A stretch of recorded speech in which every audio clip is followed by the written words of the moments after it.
What's up and welcome to Ahead of the Curve. This is your host, Jonathan Gelner, and thank you so much for joining us. This podcast is powered by Stick and Ball TV, the baseball and softball streaming platform. If you're a coach listening to this, then I know you're familiar with Stick and Ball, so I guess the only question is, are you signed up yet? With weekly updated videos from some of the greatest baseball and softball coaches in the country, it's a no-brainer. Check them out at stickandball.tv or on the Stick and Ball TV mobile app. On today's show, we have on head baseball coach at Phoenix College, Kevin Kimball. Kevin enters his 11th year at the helm of the Bears baseball program, and in July of 2010, Kimball was hired after 2 years as an assistant at Gateway Community College. At the time, the Phoenix College baseball program had only had one winning season since 1993. And since Kimball took the reins, his teams have produced 3 of the top 5 win totals in school history. Kimball's 2015 Bear squad was a few outs away from the College World Series after eliminating the defending national champions in the Region 1 semis. In 2017, they finally broke through and won a region championship. That 2017 also broke the school record for wins in a season and was ranked in the top 20 for 9 consecutive weeks. So on the show, we take a deep dive into his offensive philosophy, how they build everything around BP, and how they go about building hitters. Here is Kevin Kimball. Kevin, welcome to the show. Hey, man. How's things going over there? It's good. It's good. We actually have pretty good weather. I'm in the hoodie. You know, we're in. You don't get to probably experience that a ton over in P-Town, but it's not bad here. So weather's good. It's always good there. You guys are shoveling sunshine pretty much the entire year. But contrary to where you grew up. So let's just go ahead and dive into that. So from Montana, the hotbed of basically professional baseball, you guys per capita may have like the most pro athletes per capita in the country, right? I mean, it's you, and then we'll talk about some of the other guys, but tell us a little bit about that, because I loved the story, and thank you for sharing that, but hit the guests with it. Yeah. So grew up in a smaller town in Montana, 50,000 or so. I just happened to also live right around the corner from Ryan Leaf. So we kind of grew up together. He was a year older than me, but it was great growing up with him, because he definitely pushed me to get a lot better athletically. But yeah, as far as growing up there and baseball, there is no high school baseball in Montana, which a lot of people don't realize until I tell them that. We have summer legion baseball, which I played growing up, but there's not a whole lot of baseball guys coming out of the state. When I grew up, there was no college baseball either in Montana. Now there's 2 junior colleges and a Division II school in Billings, but those were not options when I was going to high school. I ended up then going to a junior college, Southern Idaho, had a great time there, and then played 2 years at the University of Northern Colorado, and kind of slowly migrated my way south into some better baseball weather. So, No doubt. So you are in, if I was reading that right, in your 11th year at Phoenix College, and so you just missed me. I played at South Mountain in 2008 and 2009. So right before you got there, which is really neat, and a small world. And so I'll be honest with you, I remember Phoenix College being really bad. And since you took over, they have been on an upward trajectory, and you guys have set lots of different team records. And so just talk to us about when you took that job. Okay, so if I can use, wasn't as successful as you wanted it to be whenever you took the job. So what was that transition like of getting guys to buy in to your culture, trying to understand what would lead to success there, and then just really getting the boat to turn, because it's almost like a slow turn. And with junior college, you've got half of your roster turning over every single year, and that's also could be a gift and a curse. You get a good recruiting class and whatnot. But just tell us a little bit about what that transition was like and how you got it started to go in the right direction. Yeah, well, you're right. The cupboard was pretty bare when I first got here. I was also an assistant at Gateway Community College the 2 years prior to taking the head job here. And during those 2 years, we ended up being towards the bottom and climbing to the top the second year. That was when this job opened up, and I applied for it and obviously got that. At that point in my coaching career, kind of like a lot of young coaches, I thought that I had a lot of things figured out. And I quickly realized it was going to be a lot tougher than I thought. By the third year here, we ended up in the postseason and had a chance to, we were eliminated in a game that had we won, we would have went to the region championship. And then a couple years after that, we got to the region championship. And then a couple years after that, we were in the World Series. But it was definitely a process. Just as far as hitting is concerned, which is, I feel like, probably my biggest strength as a coach. For the first 7 years that I was here, we made incremental gains every single year in OPS, slugging percentage, batting average, you name it, for pretty much 7 straight years, which was when we went to the World Series in 2017. And then once again, I kind of thought, now I really have it figured out. 7 straight years, our offense is getting better. We're at the World Series. So I was feeling pretty good about myself at that point again. And that was around the time that I started to get a little bit more into social media and Twitter and kind of following some of the latest trends and who's doing what and all that kind of stuff. And I was like, you know what, we can still, get a little bit better. And so we made some changes to, kind of how we do business with, just coaching our hitters and whatnot. And to kind of shorten up the story, we got worse the next year.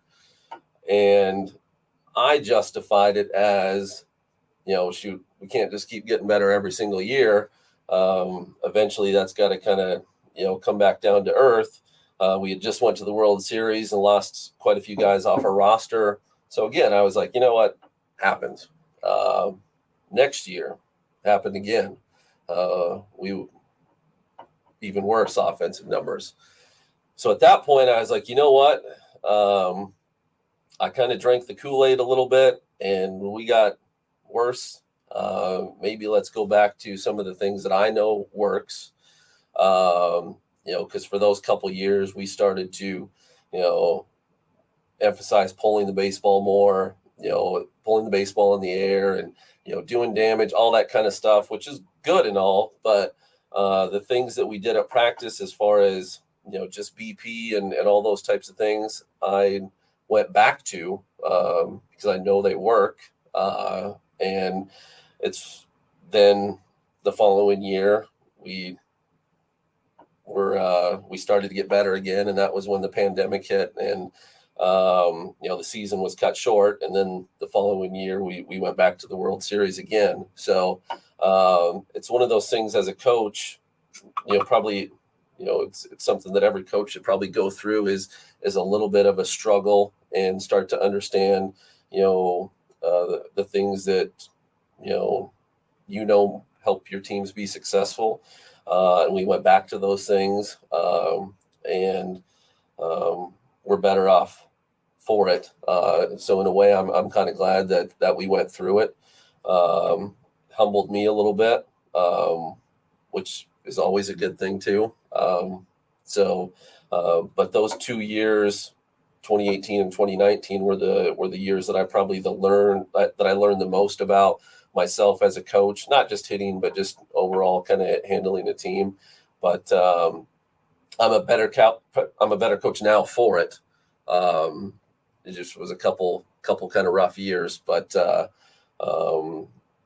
it's I think we're going in the right direction now. Again, I like where we're at as a club, and I think we'll have another pretty good year.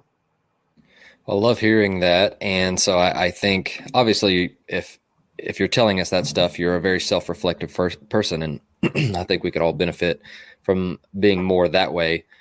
But one of the things that you shared with me is your coaching philosophy PowerPoint and the thing that you share with the team. And so I'd love to be able to add that to the stream, and you just kind of walk us through some of the different highlights that you share with them, you want to share with us, and just outlining your philosophy.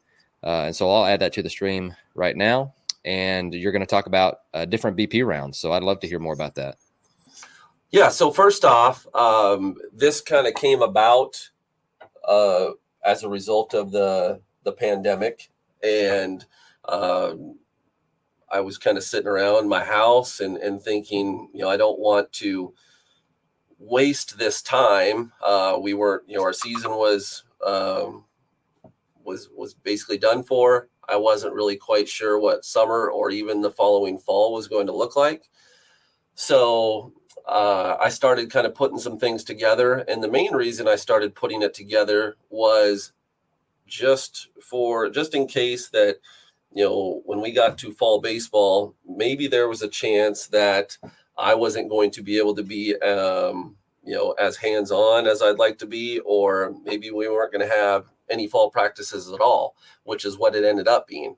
So I put this together so I could get a little bit of a head start in with the new guys in our program, for them to understand the things that we do, why we do them, see it in writing, also see it, some visual aids and all those types of things, and just kind of explain our philosophy. I don't know if that's the reason that why we ended up, going to the World Series last year, but I think it's I think it helped, gave us a little bit of a head start. But yeah, as far as this screen that's up right now, as far as our BP is concerned, for the most part, all of our BP rounds involve the technical aspects of the swing and putting the swing together. There's, and I'm not saying any other ways are wrong, but, I've been in programs, and I know programs where, they take rounds, hey, runners at second, we're trying to move them to third this round, or we're trying to score them from third here, those types of things, which are good.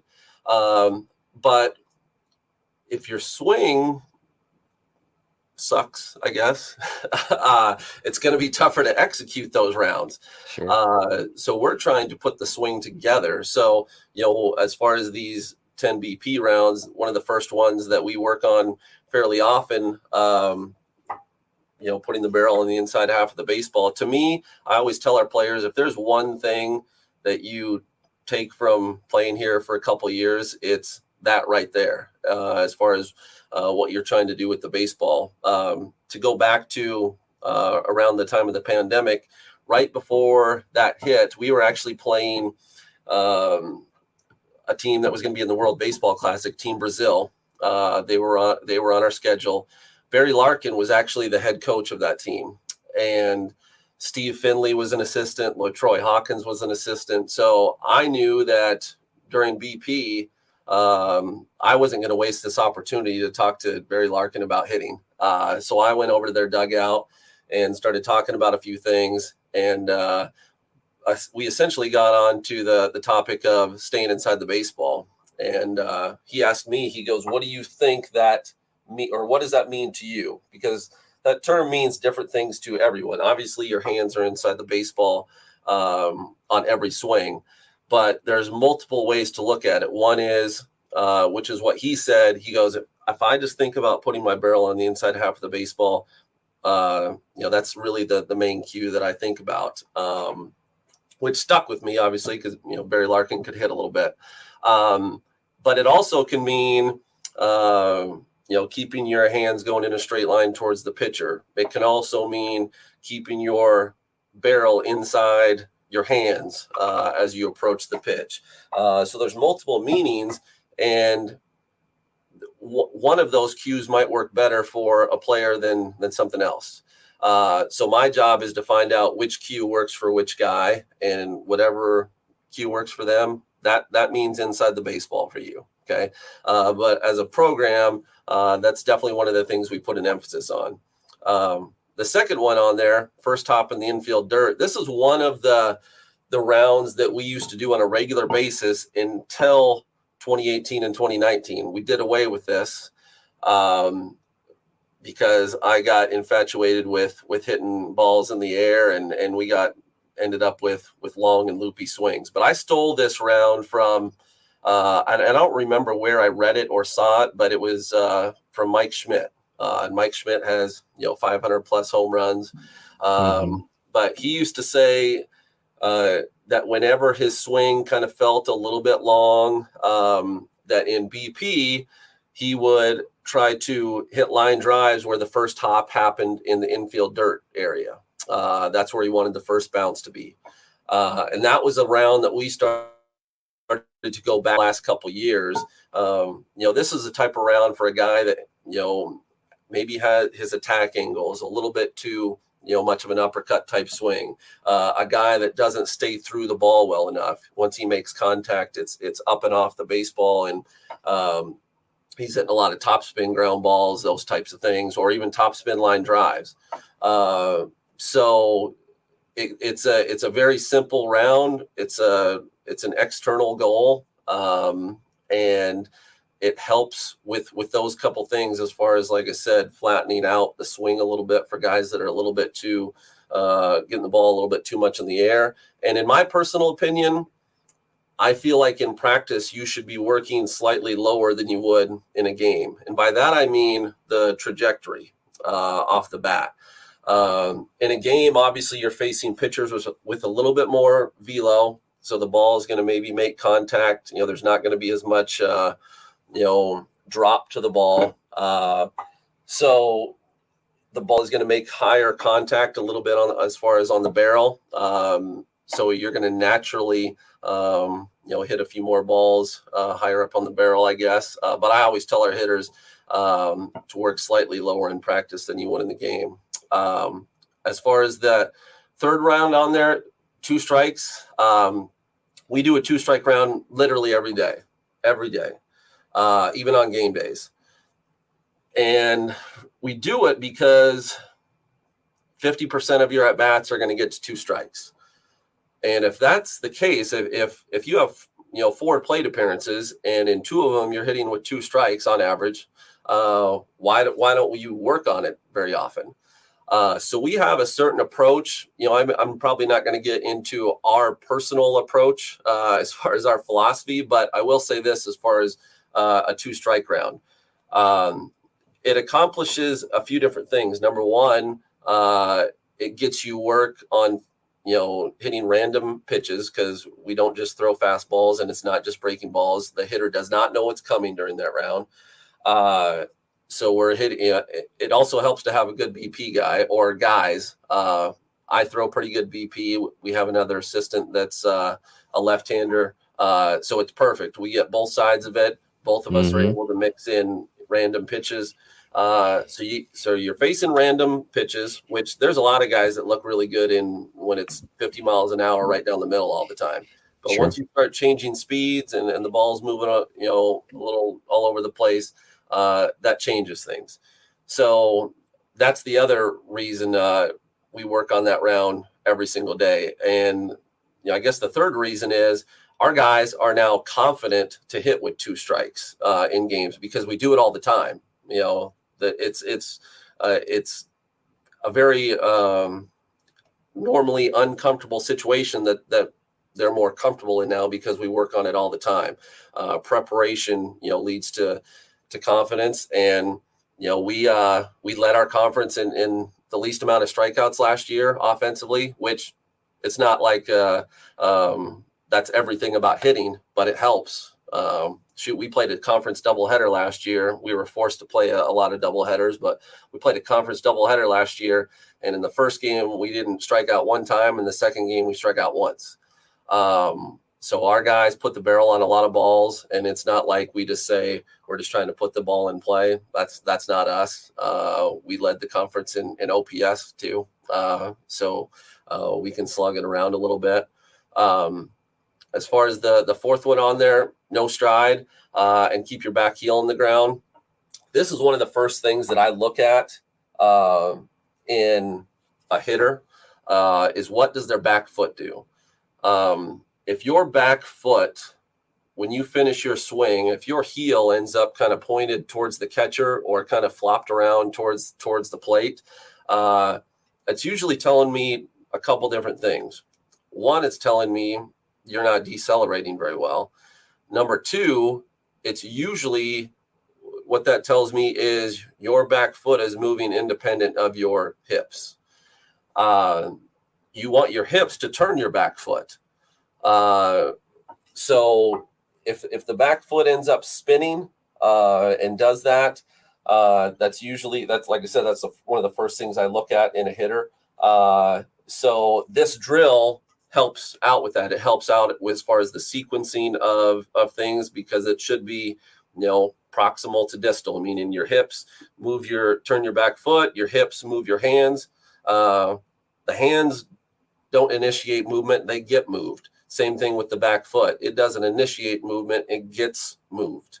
And the only way to do that sometimes is to force our guys to keep their back heels in the ground. And that helps kind of reinforce the correct way to swing. It's tough to, I guess, make changes in a swing. By the time I get these guys, they're 19, 20 years old. A lot of their swing, like the DNA of their swing is essentially, it kind of is what it is. So it takes a lot of repetitions to kind of fix some of those things. And as far as the repetitions are concerned, that one of the things I talk about with our guys, obviously everybody's, quality is better than quantity, but to me, it's both.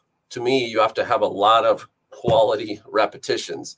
When you're down in the cages, when you're, taking BP, when you're on your own, whatever, because it's not just mindless repetitions that are going to get you better. I always like to use the analogy, and I said this to my players a few times, like, I've been driving for 20, 25 years now since I've got my license, and I'm not really any better at driving than I was when I first started it. And it's because when I drove here today, I wasn't trying to get better at driving. I was on autopilot. And that's what a lot of guys are at practice, is they're just on autopilot. And I want our guys to understand, like, these things that we're working on in BP, you also have to take it down to the cages and get that work in. And to be honest, I don't like to be down in the cages with our guys all the time. There's things that they're supposed to do. But I don't think they need a coach over their shoulder all the time.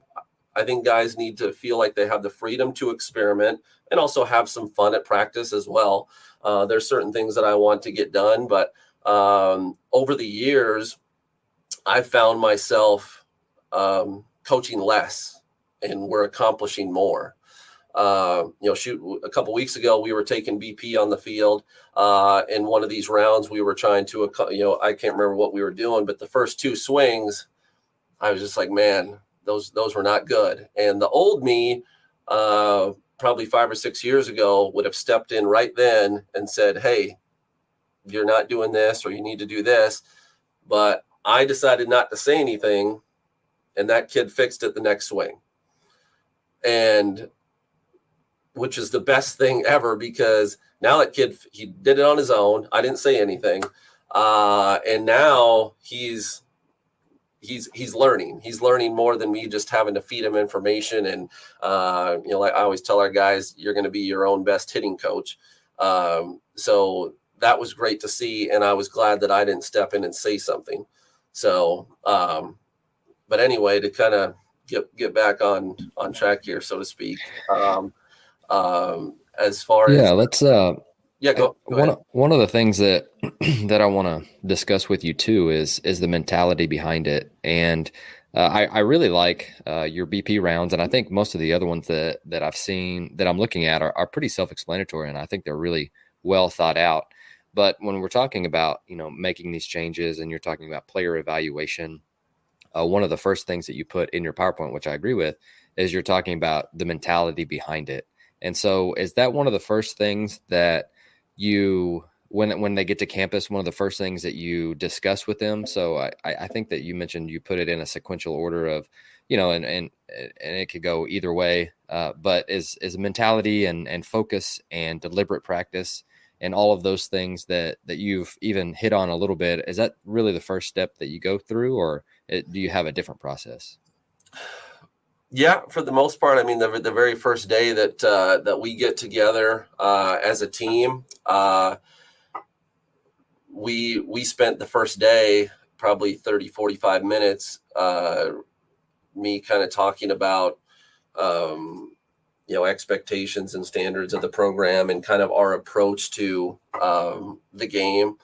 One of the things that that we believe in is there's going to be, number one, there's going to be calls that go against us in a game. Whether it's a pitcher out there that, doesn't get a strike called, or vice versa with a hitter at the plate or a play at first base or just whatever. I want our guys to understand that as far as body language, okay, we want to make sure that we show that it didn't affect us mentally. If our players were in here right now and you say, what does the coach tell you to think when one of these things happen? In unison, they would say, thank you for making me a better baseball player. Because that's what they're taught. That's what I tell them to, as soon as that call is made and it goes against us, obviously it puts us in a tougher situation as a team. But if you dwell on that, and you let it affect you mentally, you outwardly show it in your body language, then it does us no good. But if your immediate thought is, thank you for making me a better baseball player, Mr. Umpire, it turns the tide, so to speak. And that's what I want. I want tough players. And I'm not saying that they should never be disappointed in something. That's not what I'm saying at all.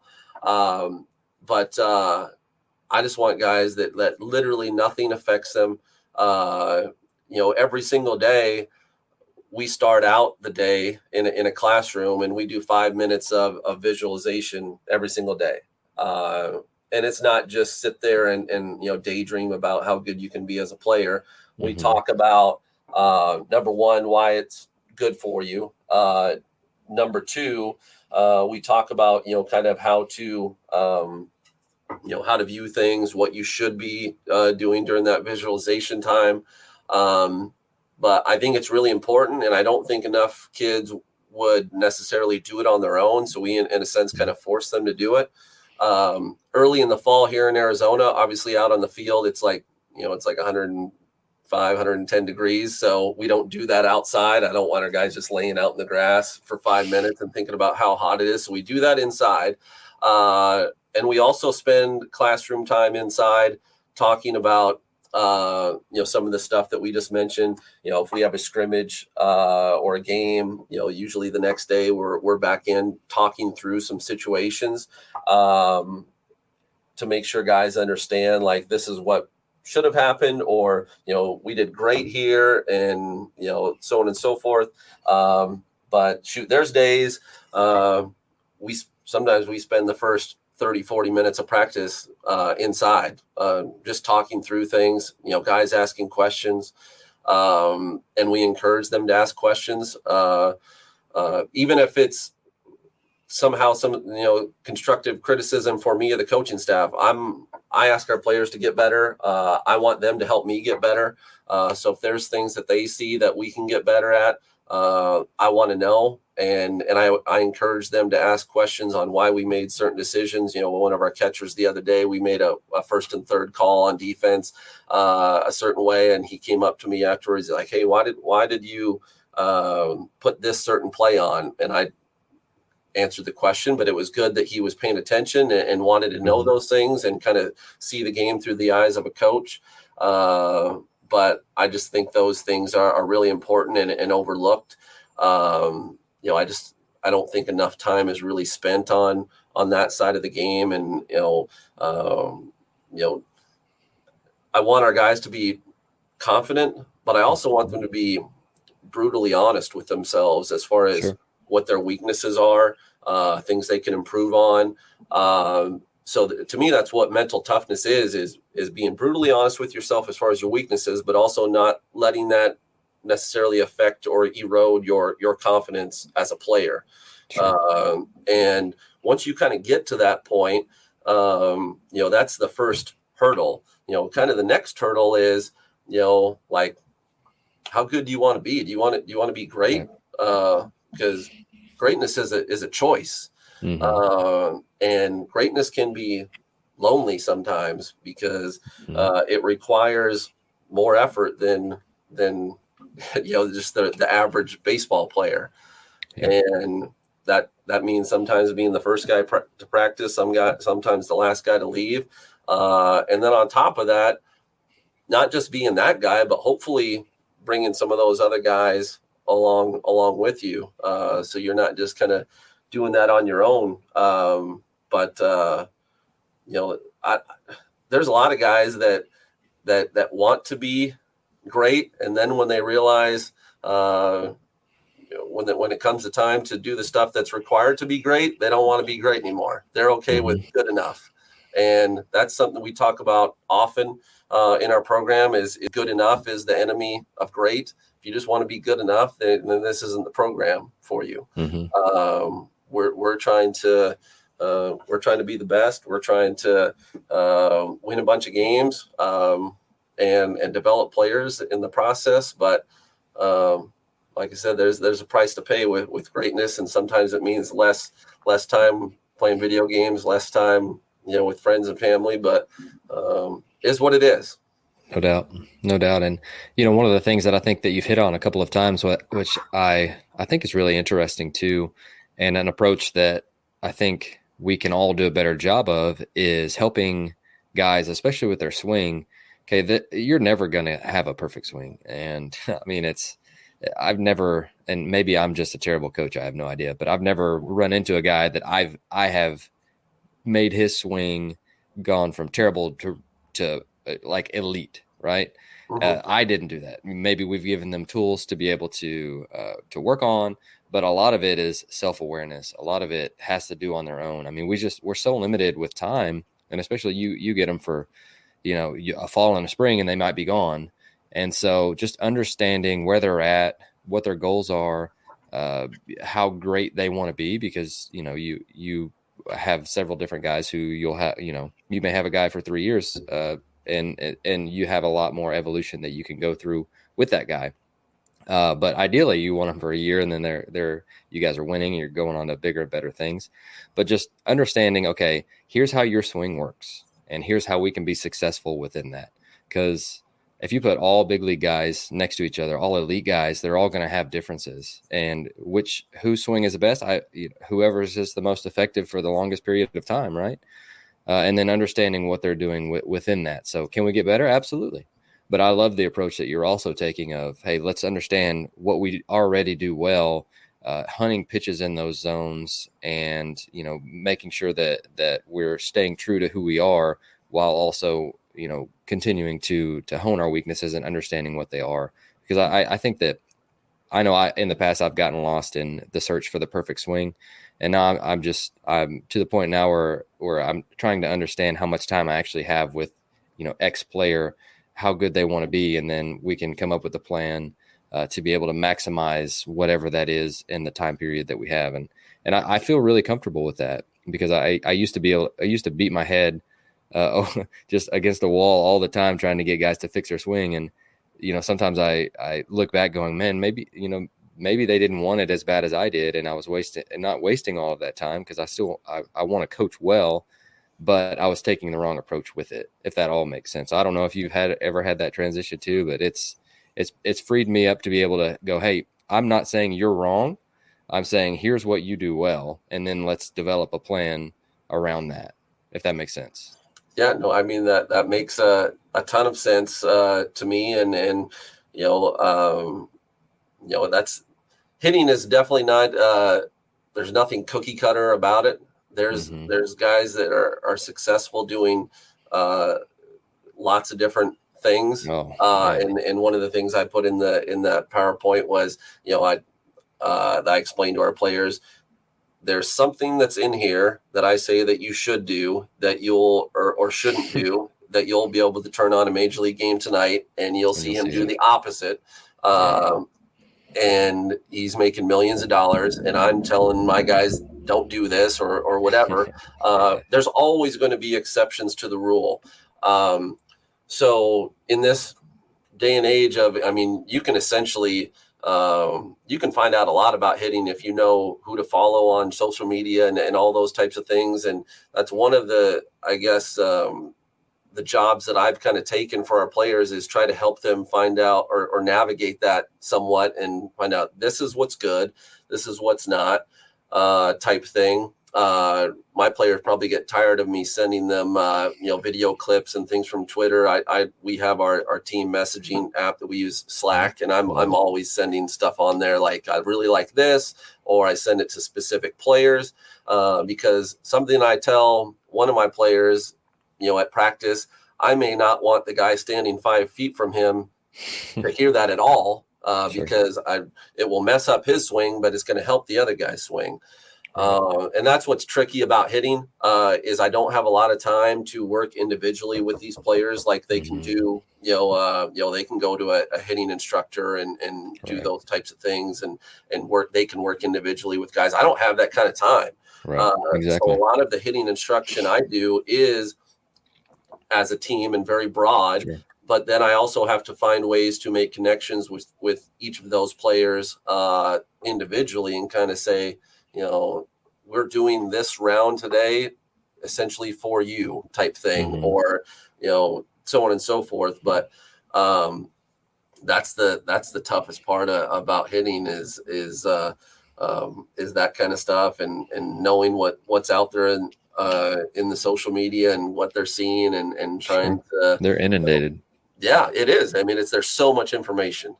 Right. Well, and for me, with my ever changing progression of coaching, it ultimately comes down to, do they want to do it? And we can set up an awesome environment, and you can set up the perfect drill, but in skill acquisition, if there's not deliberate practice, I know you've used that word as well, which I could not agree more, deliberate practice and focus on the reps that they're going to have, they're just going to go back to, you use the car driving analogy, they're going to go back to old patterns. And if you're telling them what to do, they may do it, but it's going to be more of an activity rather than they're working to mastery.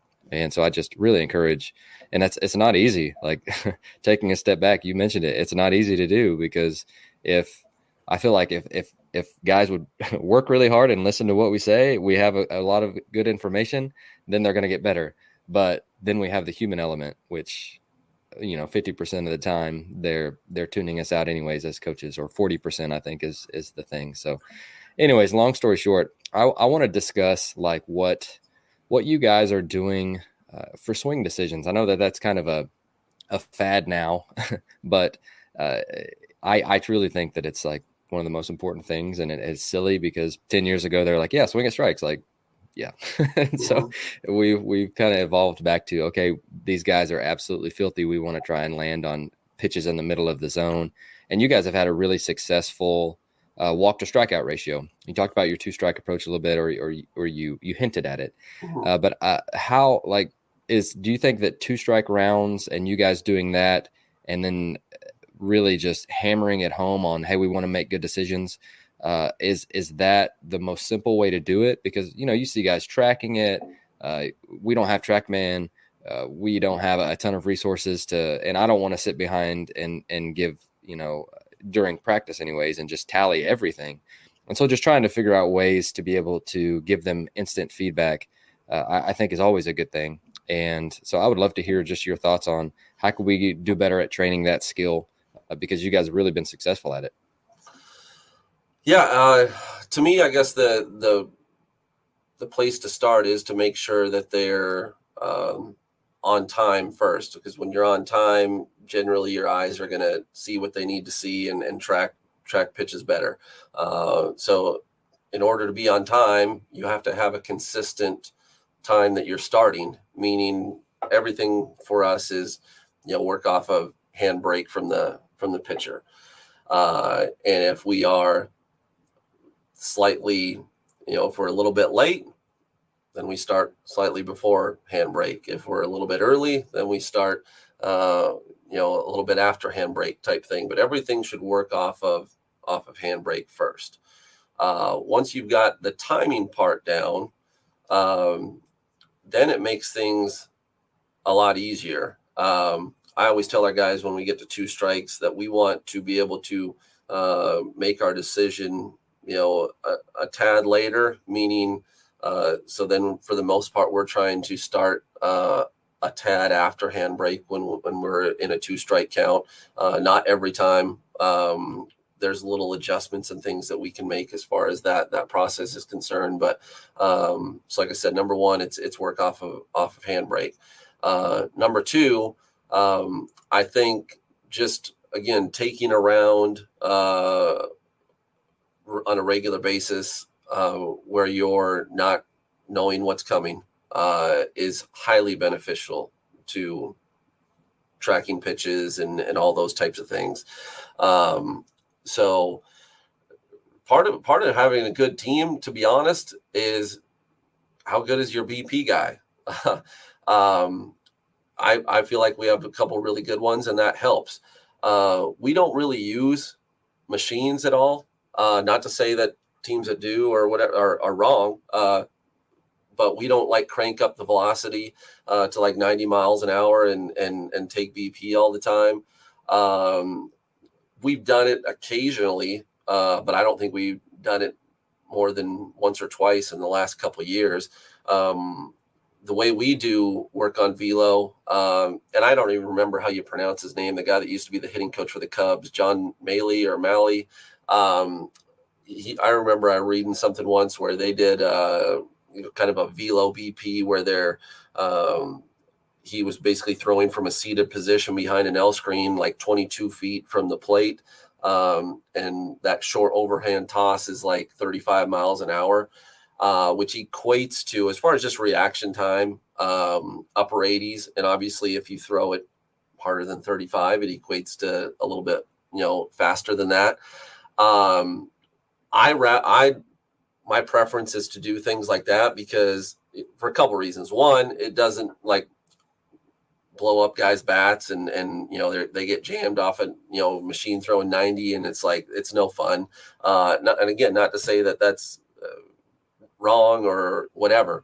But to me, with machines, the biggest issue is the pitch doesn't slow down as much as it gets to the plate as it does off a guy that's on the mound throwing 90. When you get out the radar gun and the guy's throwing 90 and then when it crosses the plate, it's like 80.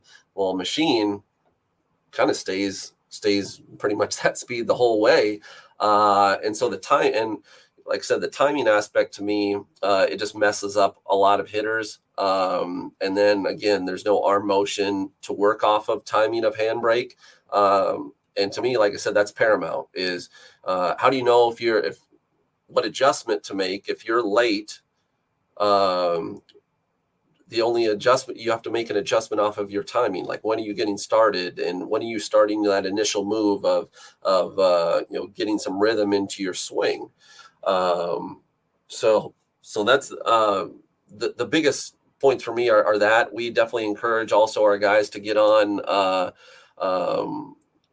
there's some vision kind of training apps that are free, that Game Sense and all that. There's a few other ones that I encourage our guys to get onto to train, just recognizing pitches, standing in and on guys, throwing bullpens. We actually do at this time of year some kind of vision kind of training charts that they use in the Air Force a little bit. So we try to do a number of different things to help with that. But it also helps having, enough bat speed to be able to wait a little bit longer to make those decisions. That's a big part of the process too. So it's not ever just one thing.